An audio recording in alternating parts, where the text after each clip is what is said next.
Imom Qurtubiy aytadi, Yusuf alayhisalom qissasi Yusuf surasidan boshqa o'rinda kelmadi. Bo'linmadi. Muxoliflar, ya'ni Qur'onni Allohning kitobi emas deyotgan muxoliflarga bir hujjat bo'ldiki, agar qo'lingizdan kelsa, uzuq qissalarni keltiringlar, Qur'onnikida bo'lsin. Ya unga yaramasanglar, biz butun bitta sura ham keltiringlar, hikoya keltiringlar, Qur'onda bo'lsin. Bu Alloh taoloning chaqiruvi qiyomatgacha yashaydigan nafaqat insonlarga, balki jinlarga ham xitob bo'ldi. Alloh taolo mana Qur'onda qul la inijtamatil insu wal jinnu ala an ya'tu bimithli hadzal Qur'an la ya'tuna bimithli ma walau kana ba'duhum li ba'din zahira.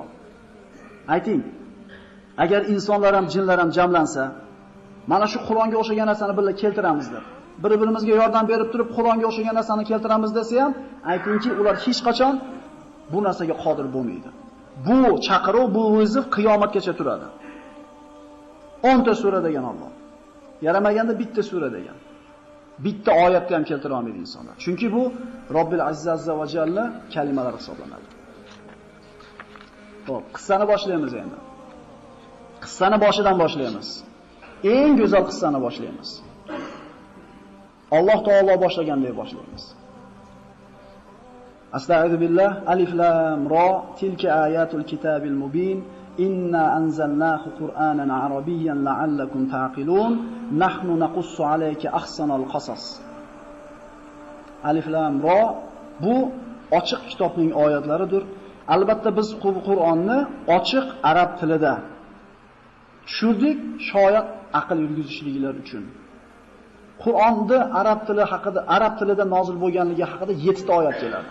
Ya'ni arab tilini boshqa tillardan ustunligi ham shunda. Avvalambor Qur'onda tili, jannatiylarda tili bu. Til o'rganishga agar rag'batimiz bo'lsa, Qur'on tilini o'rganaylik, arab tilini. Chunki Alloh taolo arab tilida tushirdi Qur'onni. Jabroil alayhisalom arab tilida yetkazib berdi. Payg'ambarimiz arab tilida o'qib berdi. Jannatga kirganlarning tili ham arab tili bo'ladi.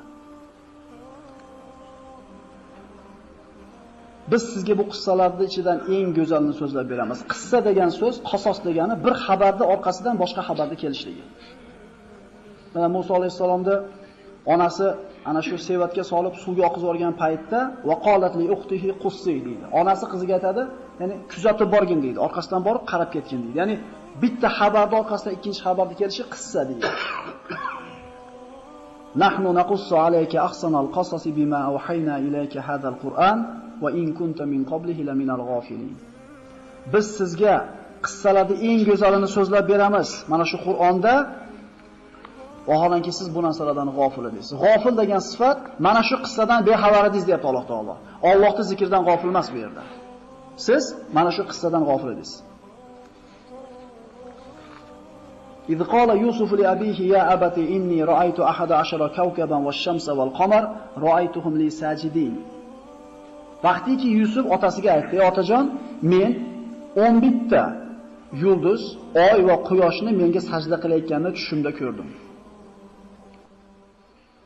Qala ya bunayya la taqsus ru'yaka ala ikhwatika fayakidu laka kayda inna ash-shaytona lil-insani aduwwun mubin. Bu tushingizni akalaringizga aytmang, sizga bir hiyla, makr qilib yomonlik qilib qo'ymasin, chunki insonga albatta shayton ochiq dushmandir. Ru'ya degan so'z bu insonni tushida ko'radigan narsasi. Endi ru'ya bo'lib turib qisqa to bilan tasniya bilan keladigan bo'lsa, toy tanis bilan keladigan bo'lsa, kishi uyg'onligida ko'radigan narsasi. Bu yerda ru'ya deb turib tushingizda deyilyapti. O'ngida ko'rgani yo'q. Demak, Yusuf alayhisalom tushida ko'rgan edi. 11 ta yulduzni, oy va quyoshni o'ziga sajda qilganini. Yaqub alayhisalom tushlarda ta'birini bilmasdi. Xuddi biz siz bilan bilmagandek. Tushlar haqida nima deymiz? Rasululloh sollallohu alayhi vasallamning hadislarida keladi, yaxshi tushdi, yaxshi odamlarga aytinglar, yomon tushdi biroq aytmay qo'yinglar deydi. Ya'ni tushdi yaxshisi bo'lsa aytilib, yomonni aytmaslikka buyurilganmiz biz. Tushlarda ta'birini biladigan Yusuf alayhisalom edi. Undan keyin boshqa hech kimga berilgan emas bu ilm. Shuning uchun bitta odam kitobcha ochib o'tirib, tushlarda ta'bir qiladigan hunarga ega bo'lgan bo'lsa, bu odamni jichcha rost ko'rmasligida shubha qilmasak bo'laveradi. Yusuf alayhisalomda 11 ta ukasi bor edi. Binyamin o'zini bitta onadan tug'ilgan ukasi edi. 6 tasi boshqa ukadan va 4 tasi Yaqub alayhisalomning ikkita cho'risidan farzandlari edi. Ya'ni 11 ta ukasi bor edi. Yaqub alayhissalom farzandlarining ichidan Yusufni boshqalardan ko'ra ko'proq yaxshi ko'rardi. Va akalariga bu narsa yoqmasdi. Binyaminni ham yomon ko'rishadi-yu, lekin yoshi kichkinaroq bo'lganligi uchun Yusufni yomon ko'rganda yomon ko'rishmas edi. O'zi bir odamni bir nechta ayoli bo'lsa, yoki bir nechta farzandi bo'lsa, bittasini boshqalardan ko'proq yaxshi ko'rishligi ayb emas. Ayb nima? Buni bildirib qo'yishlik. Albatta 4 ta bolangiz bor, 5 ta bolangiz bor, bittasini ko'proq yaxshi ko'rasiz. Bu haliga qalbda bu boshqara olmaysiz bu narsani.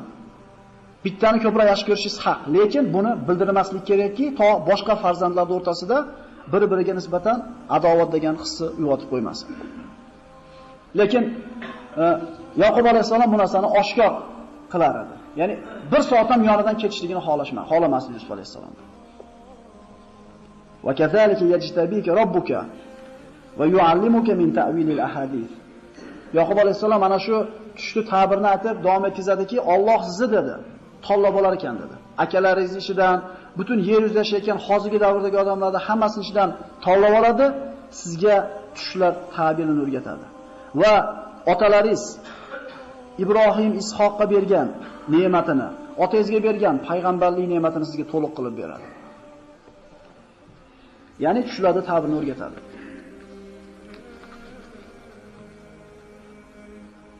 Bu qissada Alloh taolo yahudlarga javob berdi. Yahudlarda Yusuf alayhissalom haqidagi qissalar bor edi, lekin to'liq emas edi. Chola bo'lsa ham orasiga ko'p inxiroflar, o'zgarishlarni kirgizishib olgan edi. Va Rasululloh sollallohu alayhi vasallamdan kelib Yusuf alayhissalomning qissasini yahudlar so'raganda Alloh taolo mana shu surani javob qilib tushirdi. Laqad kana fi Yusuf va ikhwatihi ayatun lis-sailin. Yusuf va akalarining qissasida so'rovchilar uchun belgilar, javoblar bor. İz qalu la Yusuf va akhuhu ahabba ila abina minna va nahnu usba inna abana la fi dalalin mubin. Aka-ukalar to'planib aytishdiki, Yusuf bizdan ko'ra otamizga mahbubroq.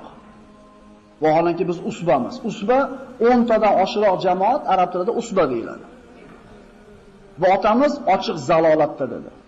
Otasi kim edi? Kim edi kishi? Payg'ambar bo'lgan otasiga zalolatni nisbatlashyapti. Ya'ni inson o'zini haq deb bilgandan keyin ro'parasida turgan odam nima bo'lishi kerak albatta? Nohaq bo'lishligi kerak. Uqtulu Yusuf. Yusufni o'ldiringlar dedi. O'ldiraylik Yusufni dedi. Ya'ni qarang, ota bitta bolasini ko'proq yaxshi ko'rishini bildirib qo'yishligi akani ukani o'ldirishgacha fikrga olib boryapti. Shuning uchun farzandlarga bo'lgan muomalada bittani boshqalardan oshib ko'rib bo'lmaydi. Odamlarga ko'rsatib. Shunda ana shu aka-ukalarning kattasidan bo'lgan Yahuda aytdiki, "Yo'q, o'ldirmanglar, o'ldirishlarda katta gunoh" dedi. Avitrohuhu ardon. Yaxshisi dedi, adashtirib chiqarib oraylik yerimizdan. So'ngra yaqulu lakum wajhu abikum va takunu min ba'dihi qauman solihin. Mana chiroyli bir ma'nolar bor. Chiqarib olinglar Yusufni. Yusuf yo'q bo'lgandan keyin otanglarning yuzi sizlarga buriladi, sizlarni ham yaxshi ko'radi. Keyin tavba qilib olasizlar. Ya'ni kishi avval gunoh qilishni niyat qilib turib, orqasidan tavba qilib olaman deyapti. Ya'ni qilib qo'yib turib, bilib bilmasdan majbur bo'lib qilib qo'yib qilingan tavba boshqa, lekin mo'ljallab olmon qilib olay, bir res qilib olay shuni. Keyin tavba qilib olaman. Shu kishining tavbasi qabul bo'ladimi desa, ulamolar aytadi, tavba eshigi har doim ochiq deyshadi. Shoshilmay turaylik xulosaga. Lekin musibat nimada? Musibat ana shu tavba qilishlikka ulgurmikinsan degan savol turadi. Ikkita aka-uka Banu Isroildan rivoyatlarda keladi. Uka taqvodor, ibodatxon, aka delik ana shu maishatga berilib ketgan fosiq, necha yil akasini da'vat qildi. Unamay yurib, Alloh bir kun qalbiga soldida, bo'ldi, ukam oldiga borib men ham ibodat qilay, tavba tazarru qilay, qarab qopman deb Alloh tomonga qarab bitta qadam bosdi. Narigi uka shuncha yil ibodat qildim, ancha oldi kayf qilmaganim, bir kayf qilay dedi, bu yoqqa qarab chiqdi. Alloh ikkalasining jonini oldi. Kim qayoqqa ketdi? Sizlardan bir kishi dedi Rasululloh, bir umr jannat amalini qilib yuradi. Jannatning o'rtasida bir ziro qoladi dedi. Ana shu bir ziroda bitta gunohni qilgan paytda Alloh jonini oladi, jahannamga ketadi. Sizlardan bir kishi bir umr jahannam ishini qilib yuradi. U bilan jahannam o'rtasida bir ziro qoladi. Bugun tavba qilay, bugundan bomdod o'qiyman deb taorat qilib chiqadi, gummati mashina urib yoradi. Qayerga ketdi u? Ya'ni shularni ham sanab bo'lmaydi. Innamal amru bil xawatim. Ishlar oxiriga qarab o'lchanadi. Bu yerda o'tirganlar hech qaysimiz g'ururlanmaylik. Chunki ketayotgan soatimiz inobatga olinadi. Mana Yusuf alayhisolamning qissasini keyin safar tugatarmiz. Oxirida shuncha imtihon, shuncha balolardan muvaffaqiyatli chiqib, shuncha mashaqqatga sabr qilib, zo'r bo'lib chiqib turib ham, oxirida Parvardigor oxirini yaxshi qilgin deb so'raydi. Shuncha ishni dondirib qo'ygandan keyin ham. Ya'ni bu hayotda qilayotgan ishimiz bizni g'ururlantirib qo'ymasin. Bu o'qiyotgan namozimiz, bu ko'zimizni tiyayotganimiz, bu Qur'onimiz chunki oxiriga qaraladi. Demak, ulamolar aytadi, tavba eshiklari doim ochiq. Alloh taolo kunduzi osiy bo'lganlarga gunohlarni kechirish uchun tunda qo'lini uzatib turadi. Tunda gunoh qilganlarga kunduzi qo'lini uzatib turadi. Alloh kechiradi, faqat savol turadi. Ulgiysanmi? Ulgiysan. Demak, keyin tavba qilsa bo'lar ekan degan xomtama bizni qalbimizdan o'tib qolmasin. Ulgimay qolishimiz bor. Valquhu fi ghayabatil jubbi yaltaqithu ba'du sayyara in kuntum fa'ilin. Agar undan qutulmoqchi bo'lsanglar deyishdi, bir-biriga karvonlarda yo'lida turargan bitta quduqqa tashlab yuboringlar, o'sha karvonlar olib ketib qoladida, yurtinglardan chiqib ketadi. Mana shu ishni qasd qilishdi va otalarining oldiga kelishdi. Qalu ya abana ma laka la ta'manna ala Yusuf va inna lahu lanasihun. Arsilhu ma'ana ghadan yarta va yal'ab va inna lahu lahafizun. Ota deyishdi, nimaga Yusufni bizga ishonmaysiz? Biz yomonlik ravo ko'rmaymiz u. Biz bilan tey qo'ying, chiqib o'ynab, yayrab keladi. Kalimatu roq. Yarta degani yeb ichishda ziyodalik degani. Maza qilib dam olib keladi. Yaqub alayhisalom qo'yib yubormasligining ikkita sababini aytib aytadiki, Astagfirullah qala inni la yahzununi an tadhhabu bihi va akhafu an yakulahu dhib wa antum anhu ghafilun. Birinchidan oldimdan ketishi meni xafa qilib qo'yadi. Shuning uchun ikkinchidan sizlar o'yin bilan ovora bo'lib ketsanglar, sizlar boradigan joyda bo'rilar bor. Bo'ri bolamni yeb ketishidan qo'rqaman dedi. Ular aytishdiki, qalu la in akalahu dhib wa nahnu usba inna idan la khasirun. Agar shu 10 tadan oshiq odam bo'lib turib, bitta ukamizni bo'riga oldirib olsak, haqiqatan bir ziyonkorlardan bo'lamiz u. Xullas, talabida turib olishdi. Unashiga qo'ymasdan, unamasligiga qo'ymasdan olib ketishdi. Ana shu Yaqub alayhisolamning ko'zidan uzoqlashishligi bilan so'kishdi, urishni boshlaydi.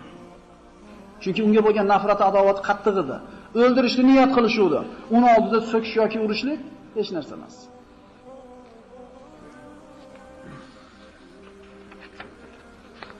Ana shu qasd qilingan quduqqa olib borildi va quduqqa tushirishdi. G'oyabatu jub. Bu kishi tushganda ko'rinmay qolishlik darajadagi chuqurlik. Yusuf alayhisalom ipga osib turib quduqqa tushirishdi. Quduqning ichida tosh bo'lar edi. Odamni tushirishgan paytda ana shu toshni bosib turib suv olib chiqaradi tevaga. Ana shu toshga o'tkazib qo'ydi Alloh taolo. Ana shu toshni chiqarib qo'ydi. Agar suv quduqda ko'p bo'ladigan bo'lsa, suvga tushar edi. Lekin Alloh taolo suvni ham ozaytirib qo'ydi. Hali keladi bu Alloh taoloning ko'rsatgan mehribonliklari. Eslab qolaylik shu yerdan. Va wahayna ilayhi latunabbi'annahum bi amrihim hada wa hum la yash'urun. Hali quduqdan chiqasiz. Akalaringizga hali bu so'zni xabarini ham yetkazasiz. Lekin ular sezmaydi degan xotirjamlikni Alloh taolo tushirdi. Shunda yoshi 12 da bo'ladi. Yusuf alayhisalom.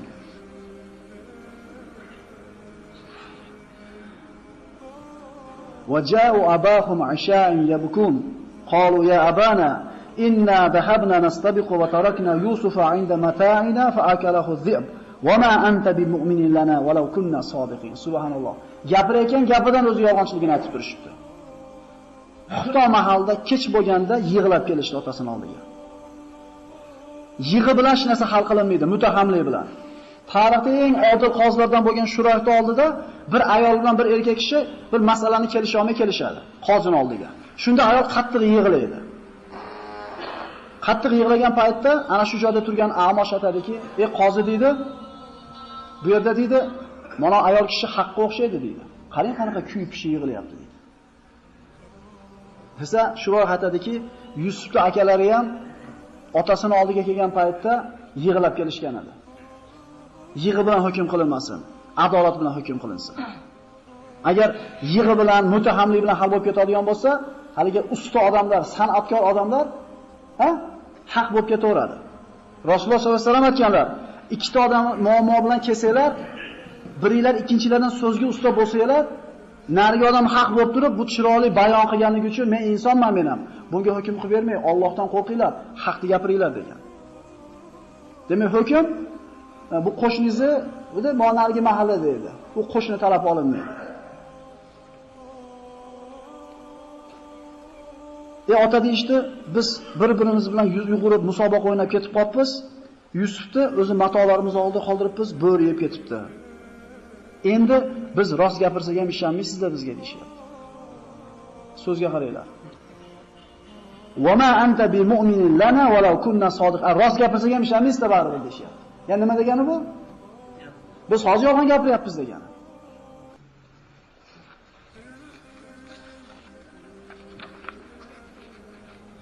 Va ja'u ala qamisihi bidamin kadib. Ana shu ko'ylagini qonga bulab olib kelishdi. Ibn Abbos aytadi, bir qo'zini so'yib, qoniga Yusuf alayhisolamning ko'ylagini belashadi. Va ko'ylagini ko'rsatgan paytda hujjat qilib, Yaqub alayhisalom aytadiki, bu bo'ri nihoyatda bir mehribon ekanmi? Bolamni yeyishga yetdi-yu, ko'ylagini yirtmabdi-da. Sizlarning nafsinglar o'zingizlarga bir ishni chiroyli qilib ko'rsatdi. Endi meni ishim chiroyli sabr dedi. Mana shu fasobrun jamil vallohu musta'an ala matasifun.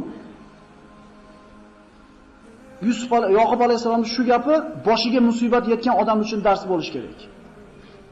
Otasi o'lsa, mashinasini o'g'irlab ketsa, shu xabarni eshitgan lahzada sabr qilsa shunga ajr bor. 1 yil, 2 yil o'tgandan keyin nima qiladi? Ko'nikib qoladi.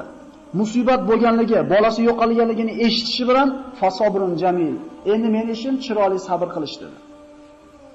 Tushunarlimi? Xulosa olaylik, bu faqat eshitib bilan maza qilib qo'ymaylik. Mashinangizni o'g'irlab ketishibdi. Laboyni sindirib ketishibdi. Ko'rdingiz, nima deysiz? Yaxshi bilasiz nima deyishingiz. Shunda sabrun jamil deyilsa, Alloh shunga ajr beradi. Ajr qilgani uchun mana shu musibatni ustidan ko'proq yaxshilikni beradi. Biz 2 kun 3 kun o'tgandan keyin nima qilamiz? Xolasi xolamasa ko'nikib qolamiz. Iymon mana shu lahzada bilinar ekan.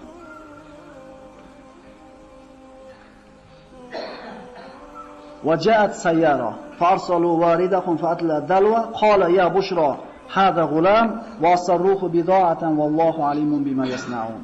Endi qissa Yusuf alayhisolamning o'zining oldida qoladi. Ana shu Madiyandan Misrga ketayotgan tijorat karvoni suv olib kelgan odamini quduqqa jo'natishdi. Idishini tushirganda tortdi, suv ilashtirdi, Yusuf alayhisolam osilib olgan edi. Og'ir tortib chiqardi. Chiqqanda ya Bushro dedi. Ya Bushro degani inson xursand bo'lib ketganda chiqib ketadi og'zidan. O'sha so'z bizning tilimizda. Ya'ni xursand bo'lib ketganligidan, katta narsaga erishganligini belgisi. Hali chekiga mashina chiqib qolsa nima deymiz? O'shaqa deyishdi. Bu bola ehtimol qochoq quldir, yo bir ota-onasi yo'qotib qo'ygandir deyishdida, ana shu matolarning ichiga bekitib qo'ydi. Chunki qulning savdosi nihoyatda bir yaxshi, rojih bo'lgan savdo edi. Misrga olib borishdi, va sharohu bi thamanin baxsi darahima ma'dudatin va kanu fihi min az-zahidin. Misrga olib borishdi va shoshilganlaricha arzimagan pulga sotishdi. Sharo sotdi, ishtaro sotib oldi. Ya'ni Abdulloh ibn Abbos aytgan ekanki 20 dirhamga sotdi degan. Va kanu fihi min az-zahidin. O'zi muhtoj emas bu pulga ular deyapti. Insonni to'ymasligiga ishora berdi. Ana shu paytda inson Yusuf alayhisolamning yoshi 12 deydi. Yusuf alayhisolamni Misrni vaziri, iqtisod vaziri sotib oladi. Aziz deyiladi mana. Aziz degan kalima u paytda ana shu podshohning vazirlariga beriladigan, xususan iqtisod vaziriga beriladigan nisbat bo'ladi. Va qala allazi ishtarahu min Misra li imratihi akrimi mathwah asa an yanfa'ana aw nattakhidahu walada. Yusufni sotib olgan kishi Misrlik. Ayoliga aytdiki, bunga yaxshi muomala qilgin. Ajamas bizga foydasi deb qolsa yoki farzand qilib olsak. Bu vazir bepushtidir, yaramasdi ayollarga. O'shuning uchun farzand qilib olamiz degan umidni ham qo'yib qo'ydi. Alloh taoloning Yusuf alayhisolamga ne'matlari mana shu musibat ichida ham bo'ldi. Suvga tushirganda toshda o'tirib qolishi, qul bo'lib sotilgandan keyin ham xuddi vazirning uyida o'g'lidek katta bo'lishligi. Hali Alloh taolo minnat qiladi bularda, qamalib qolgandan keyin. Yusuf alayhisolam vazirning uyida xuddi uni o'g'lidek katta bo'ldi. Qul bo'lishiga qaramasdan o'g'lida yashadi. Vazirning uyidagi qasrning idorasini Yusuf alayhisolam qo'liga oldi. Hunarli ham bo'ldi, ilmli ham bo'ldi biz aytmoqchi. Lekin qul edi. Qullarga qanaqa muomala qilinadi? وكذلك مكننا ليوسف في الأرض ولنعلمه من تأويل الأحاديث والله غالب على أمره ولكن أكثر الناس لا يعلمون. Shunday qilib biz Yusufni yer yuzida makkannahu zo'r joylashtirib qo'ydik. Va biz unga tushlar ta'vilini ilmini berdik. Alloh taolo o'zining ishida g'olibdir, lekin insonlarning ko'pchiligi buni bilmaydi.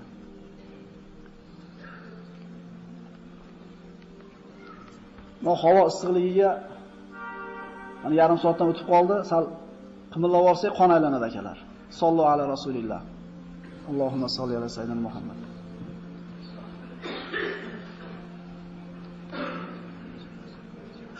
Walamma balagha ashuddahu ataynahu hukman wa ilma wa kadhalika najzil muhsinin.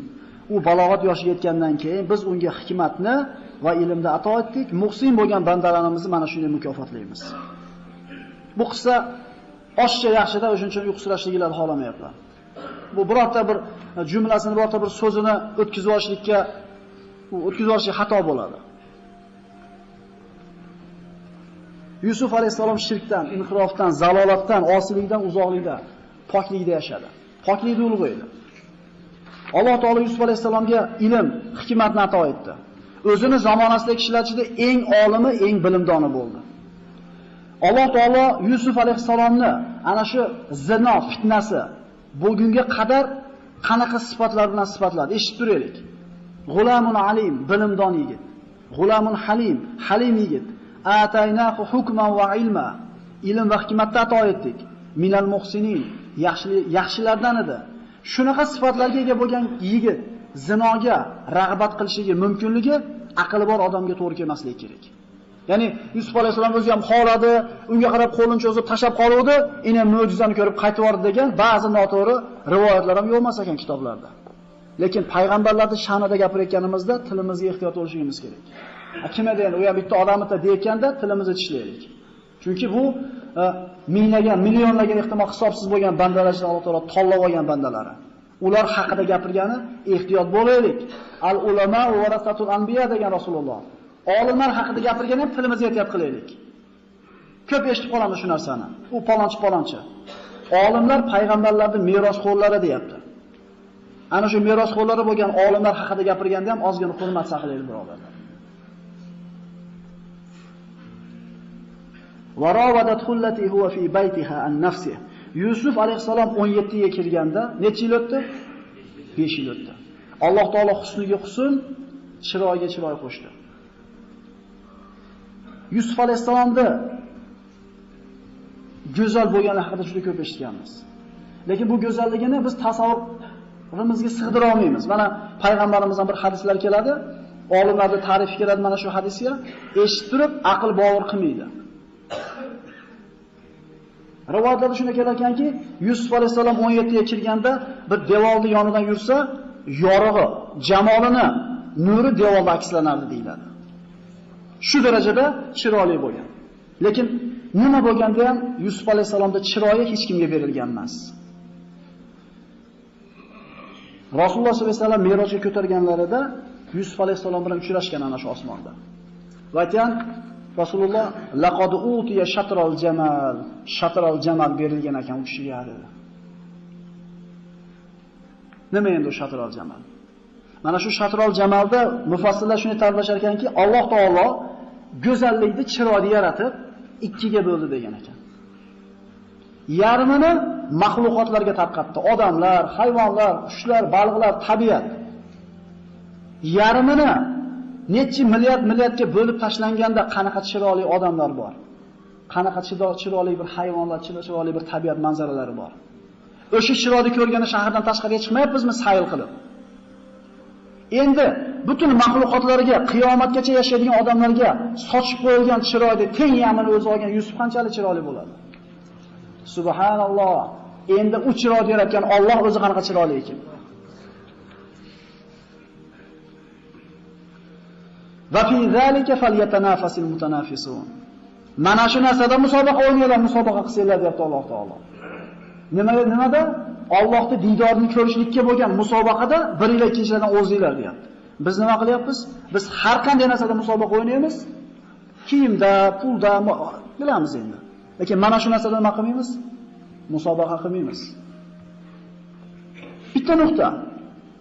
Shu nuqtadan bu yoqqa qarab yursa inson zo'r yashaydi, bu yoqqa qarab yursa qiyin yashaydi. O'zidan holi xarobroq bo'lgan odamlarga qarasa zo'r yashaydi. O'zidan holi tijorat, dunyo matosi ko'proq bo'lgan odamga qarab yashasa, hayoti mashaqqatdan iborat bo'laveradi. Shunday emasmi? Musobaqa o'ynaydi odamlar. Alloh taolo mana shu narsada musobaqa o'ynaylar deyapti. Palonchi mana qilibdi, men buni qilmadim. Palonchi bolasi mana qilib berdi, sen qilib bermading. Palonchining bolasi moncha Qur'on yodlabdi. Palonchining bolasi moncha bir hadis yodlabdi. Nimaga sen yodlamaysan demaymiz. Chunki farzandlarga qo'ygan o'lchovimiz ham qanaqa? Mo deydi, ot bolalanchida deydi, yaroqli bola chiqdi deydi. Nimasi uchun yaroqligu? Toparman bo'ldi-da. Onasi sal qiroq bo'ldi, chunki u toparman emas. Bizda toparman bola yaxshi. Hali o'lganda ko'ramiz, qaysi bolamizdan ko'proq ajr bo'lar ekanmiz.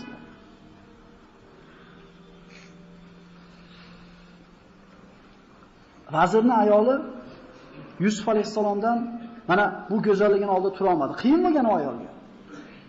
Chunki bunaqa chiroyga ega bo'lgan yigitni uyida qul bo'lib turishligi kofir bo'lganlar uchun umuman musibat edi. Chidolmadi oldida. Va eshiklarni berkitdi, eriga tayyorgarlik ko'rganda yasam tusanni qildi, eng chiroyli qimmatbaho kiyimlarni kiydi, vazirda xotini u. Va Yusuf alayhisalomdan rovadathu, yumshoqlik, ulfatlikni talab qildi. Unga yaxshi muomalada erkalashligini xohladi. Qo'lidan kelgan hamma maqsadga yetkazadigan vositalarni qildi. Va g'allaqatil abwab va qalat haytalak. Eshiklarni berkitdi va yonimga kel dedi. Yusuf alayhisalom ana shu so'zni eshitishligi bilan, shu vaqtda o'zi zudlik bilan qala ma'adalloh.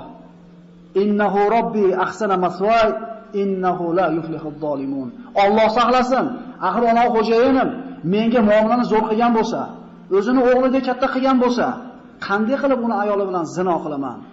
Zolimlar hech qachon najot yetmaydi dedi. Ya'ni ko'rnab emas edi Yusuf alayhisalom. Kofir bo'lsa ham xo'jayinini qilgan yaxshi muomalasini nima qilyapti? Bilyapti.